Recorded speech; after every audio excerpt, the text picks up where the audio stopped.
वैद्युत धारिता वाले टॉपिक को आगे को बढ़ाते हैं। तो वैद्युत धारिता क्या होती है इस पर बात करेंगे।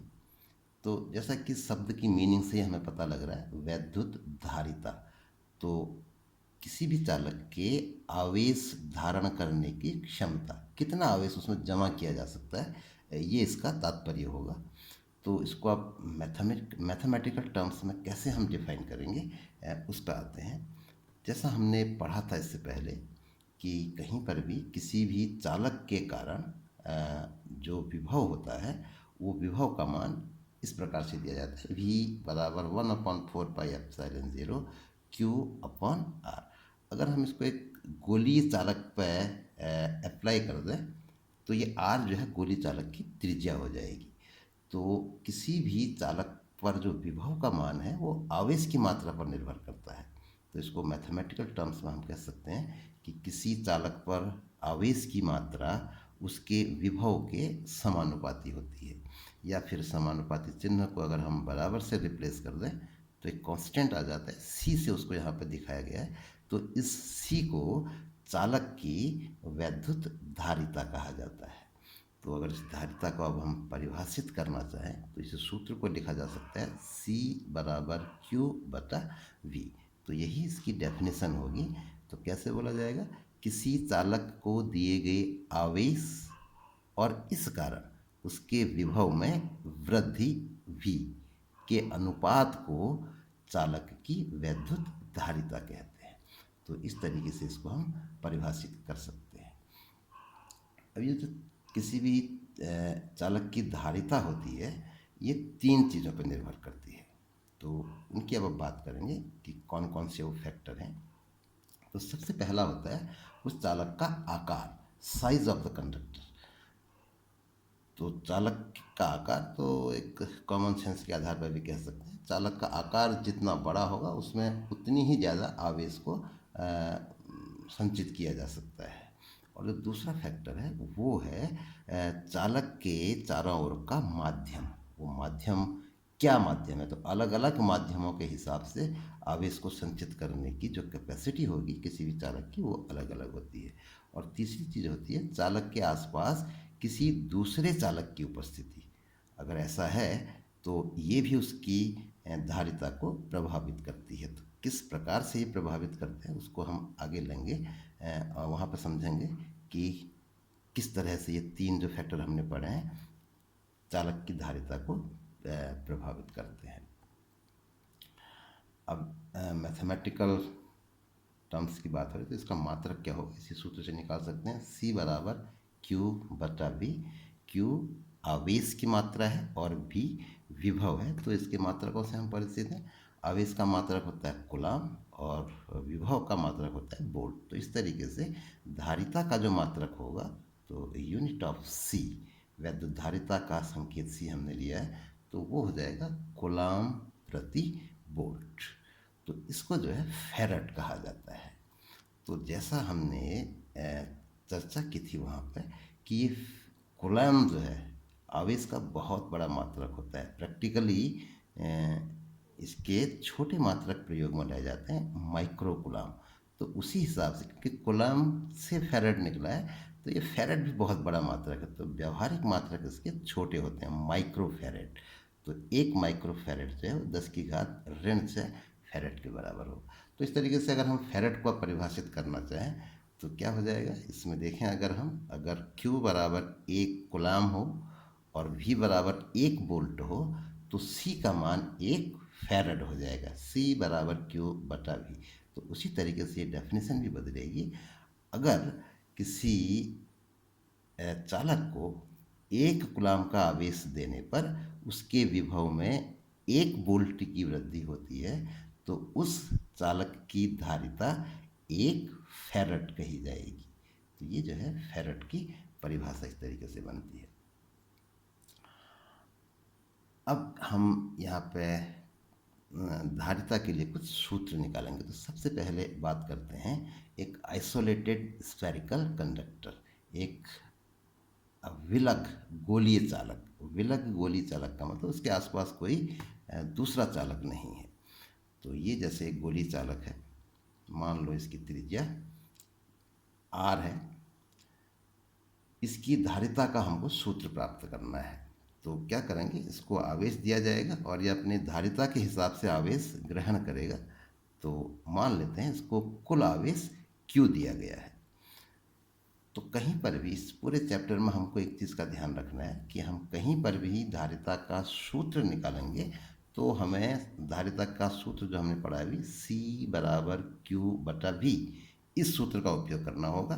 तो Q/V में V का मान निकालना है। हर जगह कहीं पर भी किसी भी युक्ति में किसी भी आकार के संधारित्र के लिए अगर हम निकालेंगे धारिता का सूत्र तो उसमें हमको V का कैलकुलेशन करना होगा और C बराबर Q/V में रख देना है।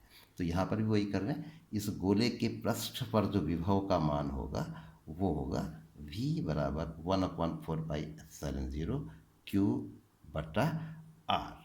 तो किसी भी गोले के पृष्ठ पर विभव का ये मान होता है। तो इस मान को धारिता के सूत्र में रख देंगे। तो क्योंकि C बराबर होता है Q/V, तो इस तरीके से इस V का ये मान यहाँ पर रख देते हैं, Q/1/4πε0 Q/R। अब इसको अगर सॉल्व करें तो Q से Q कट जाएगा और R जो है वो ऊपर आ जाएगा, तो 4πε0 R। तो इस तरीके से एक विलक गोलीय चालक की धारिता का सूत्र हमको प्राप्त हो जाता है, C बराबर 4πε0 R। अब अगर इस गोले के चारों ओर K परावैद्युतांक का माध्यम होगा तो ऐसी स्थिति में ये सूत्र जो है 4πε0 K, ε0 के साथ K और आ जाएगा। तो 4πε0 KR इस तरीके से हो जाएगा। तो ये जो है एक गोलीय चालक की धारिता का सूत्र है, C बराबर 4πε0 R।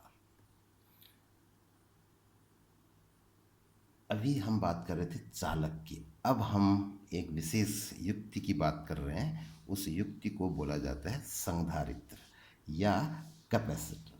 देखो यहाँ पे एक मकसद है इंग्लिश में लिखने का, क्योंकि जब हम आगे की पढ़ाई करेंगे तो वहाँ पर हमें अंग्रेजी माध्यम चुनना हमारी मजबूरी होगी। अब अगर हम हिंदी में पढ़ते हैं तो बच्चे अंग्रेजी उसकी सारे लोग नहीं करते हैं, कुछ लोग करते हैं, इंग्लिश वर्ड्स भी साथ में लिखते हैं, कुछ लोग नहीं लिखते हैं। तो एक कोशिश है कि ताकि अंग्रेजी लिखें तो हिंदी अब हर कोई लिखेगा, तो हिंदी और अंग्रेजी दोनों तरह के शब्दों से वाकिफ़ हो जाएगा कोई भी। तो ये एक मकसद है। अगर ये सबको सही लगा तो आगे को भी यही करेंगे, वरना फिर वही हिंदी में चाहेंगे तो हिंदी में ही उसको आगे को किया जाएगा। तो कैपेसिटर या संधारित्र क्या होता है, पहले इसकी बात करते हैं। एक ऐसी युक्ति जिसमें चालक के आकार को बढ़ाए बिना, जैसे हमने बात करी थी कि किसी भी चालक की जो धारिता होती है उसके आकार पर निर्भर करती है।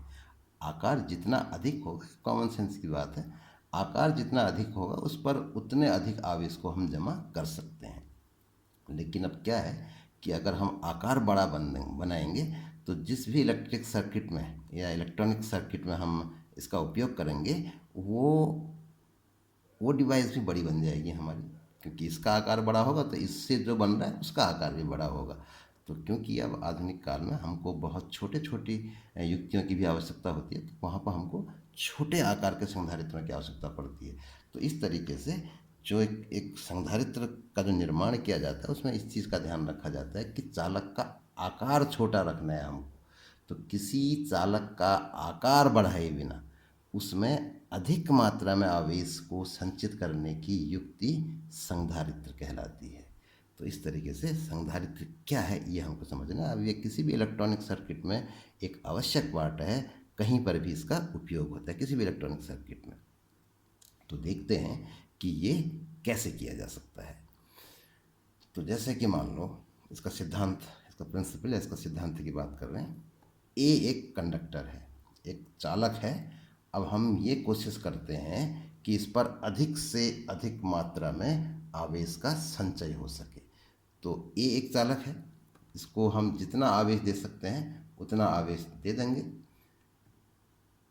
किसी भी साधन के द्वारा। तो मान लो इसको हमने धन आवेश दे दिया, ठीक हो गया। अब क्या करते हैं, इसके नज़दीक एक दूसरा चालक, जिसको हम बी कह दें, इसको हमने ए कह रखा है, अब एक दूसरा चालक बी इसके नज़दीक ले आते हैं। जैसे हमने किसी चालक की धारिता उसके समीप दूसरे चालक की उपस्थिति पर निर्भर करता है, बात करें थी शुरू में, तो क्या हो रहा है उस पर ध्यान देना है। अब तो एक दूसरे चालक को ले आए बी को। अब इसके लाने से क्या होगा, ये एक चालक की हम बात कर रहे हैं, तो चालक में मुक्त इलेक्ट्रॉन होते हैं, जो फंडामेंटल्स हमने पढ़े थे इससे पहले, उन पर अब ध्यान देना है, इसलिए उसकी बात करी थी हमने। तो इसमें मुक्त इलेक्ट्रॉन उपलब्ध होते हैं, तो क्या होगा, इस धन आवेश के आकर्षण के कारण ये इलेक्ट्रॉन धन आवेश की ओर को खींच जाएंगे। अब इधर को अगर धन आवेश आ गया तो क्या हो जाएगा, इसके दूसरे पृष्ठ पर धन आवेश रह जाएगा, क्योंकि यहाँ के इलेक्ट्रॉन बाईं ओर को आ गए, तो यहाँ धन आयन बच जाएंगे, और वो धन आयन जो है धन आवेश का कारण बनेंगे। तो अब क्या हो गया, ये जो पहला संधारित्र था ए, इस संधारित्र के नज़दीक, संधारित्र नहीं, चालक था एक ए, उसके नज़दीक अगर हम दूसरा चालक बी ले आए, तो हम देख रहे हैं कि इसके एक पृष्ठ पर ऋणावेश उत्पन्न हो जाता है और दूसरे पृष्ठ पर धन आवेश। अब देखो, हमने इससे पहले जो फंडामेंटल्स की बात करी थी वहाँ पर पढ़ा था कि अगर किसी बिंदु पर के नज़दीक हम किसी ऋण आवेश को लाएं, तो वो उस बिंदु पर विभव के मान को कम करने की कोशिश करता है, और धन आवेश विभव को बढ़ाने की कोशिश करता है। तो क्या होगा, यहाँ पर भी वही होगा, ये ऋण आवेश चालक ए के विभव को कम करने का प्रयास करेगा, जबकि दूसरे पृष्ठ पर धन आवेश इसके विभव को बढ़ाने का प्रयास करेगा। अब क्या है, क्योंकि ऋण आवेश चालक ए के नज़दीक है और धन आवेश उससे दूर है, तो नज़दीक वाले का प्रभाव ज़्यादा होगा। तो इस तरीके से जो नेट प्रभाव होगा अब वो क्या होगा, चालक ए का विभव कम हो जाएगा। ये ऋण आवेश का प्रभाव है। अब क्या है, जो संधारित्र की धारिता का सूत्र हमने पढ़ा था, C बराबर Q/V। तो अगर चालक ए का विभव कम हो जाएगा तो क्या होगा, इस सूत्र के हिसाब से V का मान घटने से C का मान बढ़ जाएगा, और इसका अर्थ हुआ कि चालक ए की धारिता बढ़ गई, और धारिता ए बढ़ने का अर्थ हो गया इसको अब और आवेश की मात्रा दी जा सकती है। तो पहले जो अकेले ये चालक था, जितना आवेश इसको हमने दिया था, जितना ये ग्रहण कर सकता था उतना दिया। इसके बाद दूसरा चालक लाए तो ये घटना हुई जिसकी हमने अभी बात करी, तो इसके कारण इसको और आवेश दिया जा सकता है। फिर देखते हैं आगे को, अगर हम इस दूसरी प्लेट को पृथ्वी से संपर्कित कर दें तो क्या होगा, जैसे पढ़ा था हमने वहाँ पर, इसका संबंध अगर पृथ्वी से कर दें तो ये जो धन आवेश है ये पृथ्वी में चला जाएगा, ऋण आवेश यहाँ पर बना रहेगा। तो कारण उसका स्पष्ट है, ये ऋण आवेश प्लेट ए के धन आवेश के आकर्षण के कारण बना रहेगा, जबकि धन आवेश धन के प्रतिकर्षण के कारण दूर जाएगा और ये पृथ्वी में चला जाएगा। तो इस तरीके से ये धन आवेश जो है वो समाप्त हो जाएगा।